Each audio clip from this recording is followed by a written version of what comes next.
All right, everyone, welcome back to Language Arts class. And today we are going to continue on with part 3 of our story, The Wanderings of Odysseus. Before we get into the book itself, just a quick little reminder. So we left off part 2 with Odysseus outwitting Polyphemus, the giant Cyclops, which they leave him blinded and insult him at the end, if you remember. And remember, Polyphemus is Poseidon's son. So that might come back later on in the story. But we left off, geographically anyway, off the coast of Sicily, right? Italy, right here. Remember, in case you've forgotten, we're trying to get back to Ithaca, which is right over here. So it's actually not that far of a way to go. Okay, so let's pick up in our books again. Oh, before I forget, also remember to have out your 12 Steps to the Hero Journey, because we're going to be filling that out as well. So make sure you open that up too. Okay, going on then.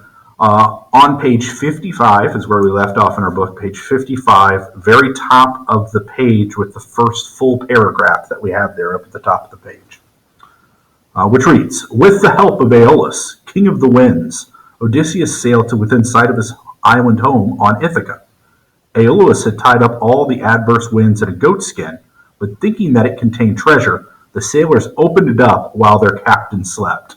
Okay, so this is a pretty humorous event and kind of goes to show you that while sometimes Odysseus makes mistakes because of his pride, his shipmates are not perfect either, and they make a variety of mistakes, this being one of them. So what happened is they go over here to Aeolus, which is the god of the winds, and Aeolus helps out Odysseus by taking all of the bad winds or all of the other winds and putting them in a bag so that there would only be one wind, and that wind would take them right to Ithaca. So they could just open up the sails and the boat they wouldn't even have to steer the boat. It would just go straight to Ithaca, and that would be it. They get all the way here to within sight of Ithaca, so they can literally see their homeland. They're that close. But his shipmates are not that smart, and they open up the bag that holds all of the other winds in it. And it ends to not great effect, as we'll see here. Okay, going on. It says, "Thus they were blown away from the shore again and swept far to the west. At length they reached the island of Aea, an island ruled by the goddess Circe. She had a reputation for disliking mankind, and Odysseus sent a group of about 20 men to spy out the land before attempting to find food or water." So they get within sight, they open up the bag of winds, and it's almost like if you inflate a balloon and then let it go, it flies all over the place. Well, that's what happened to their ship. So it flies everywhere and ends up all the way up here, off the coast of Aea, which is the land of the sorceress Circe. So they were so close, and now they're so far. Okay, let's see what this Circe does then. Going on in our reading, a man by the name of Eurylochus was chosen to lead the party. At first the goddess seemed friendly enough, but there was a look in her eye that Eurylochus did not care for, and when she invited the visitors to a feast, he sent the others but waited outside himself watching. It was well that he did so, for no sooner had the men sat down than Circe cast a spell over them, which turned them into pigs. Eurylochus made his way stealthily back to the ship and told his leader what had happened. Faced with the enchantress such as Circe, it was difficult even for Odysseus to know what to do. He was about to attempt a rescue, armed only with his sword, when Hermes appeared. The god told him that he could be protected against Circe's spell with a white flower of a magic herb called Molly, which grew on the island. Armed with the blossoms of this herb, Odysseus faced the goddess. When her spell failed to work on him, he threatened her. She begged for mercy. "Only if you release my men will I spare you," he told her. Instantly the pigs became men once more. Nevertheless, Circe was reluctant to let the party go, for she had fallen in love with Odysseus and wanted him to become her consort. He stayed on for a while, anxious though he was to be on his way, for he suspected that she might well have other powers to harm them. He avoided angering her, but left her in little doubt that he did not wish to stay forever. Eventually she promised that he and his men would be released if they went first to the underworld. There he would consult the seer Tiresias, who would tell them what the future held. If he said that Aea should be their home, They must abide by this. But Odysseus must return in any case to tell the goddess what the answer had been. Okay, so in this section, Circe turns all of Odysseus' men into pigs. And in fact, they don't mention it in here, but in the longer version of the story, what she does is at the feast, she doesn't turn them into pigs right away. There's a big feast. And at the feast, they have all of these dishes that involve pig in some way. So bacon and roast and all this kind of stuff, and they're all eating. Well, it's at night that they are turned into pigs. So what's happening here is she's luring men to her island, turning them into pigs, and then feeding them to the next men that come to the islands. So they actually are kind of eating other people, right, in a weird sort of way. So that's what Circe's doing. However, Odysseus, with the help of Hermes, is able to outwit her, which he does. And then, as we'll see a few women do in the story, Circe falls in love with Odysseus because he's so strong and brave and intelligent. She falls in love with him. However, he says that he can't stay because he has a wife that he has to go back to. Although, as we'll see, he ends up staying a year there. So I don't know how how much he wanted to get back home or how quickly. And then he makes a deal with Circe. Essentially says, if I go to Tiresias, which is up here, and talk to him. Now, Tiresias is dead. So they have to go to a place called Land of the Dead to communicate with Tiresias. But Tiresias can see into the future. And if he sees into the future and sees that Odysseus can make it home alive, then he can leave. But if Tiresias says no, he has to live with Circe forever, then he has to stay on the island with her. That's the deal they make. Okay, let's flip over to our 12 Steps of the Hero's Journey. And we'll go ahead and add this note right here, which says, survive the encounter with Circe. So he doesn't necessarily defeat her, as I says, because he doesn't kill her or anything. They just kind of make a deal, and he gets all of his men back that were turned into pigs. So, survives the encounter with Circe. We'll phrase it that way. Okay, next up then, we have to go to the Land of the Dead and speak to Tiresias. So reading on, bottom of page 55. In the underworld, Odysseus rejoiced at meeting many of his old comrades, but the news from Tiresias was not encouraging. Though he would eventually reach Ithaca in safety, he would find that in his absence others had seized his lands and property. Even now they were fighting amongst themselves about who would have the largest share of his spoils. Their mission to the underworld completed, Odysseus and his men sailed back to Aea, as they promised. Fortunately, Circe kept her part of the bargain and did not oppose their departure. She even warned them of some of the perils they might encounter on their voyage, and told them how these might be overcome. Okay, so another note we have to add here, which is travel to the Land of the Dead and speak with Tiresias. So Tiresias gives him some kind of good news, bad news. He says he can make it back home, but he needs to hurry because, if you remember, he's been away for over 10 years now. I think at this point it's close to 15 years he's been gone.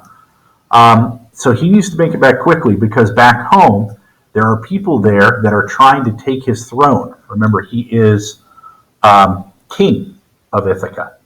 And people are trying to take his throne, take his wife, and prevent his son from becoming the next ruler.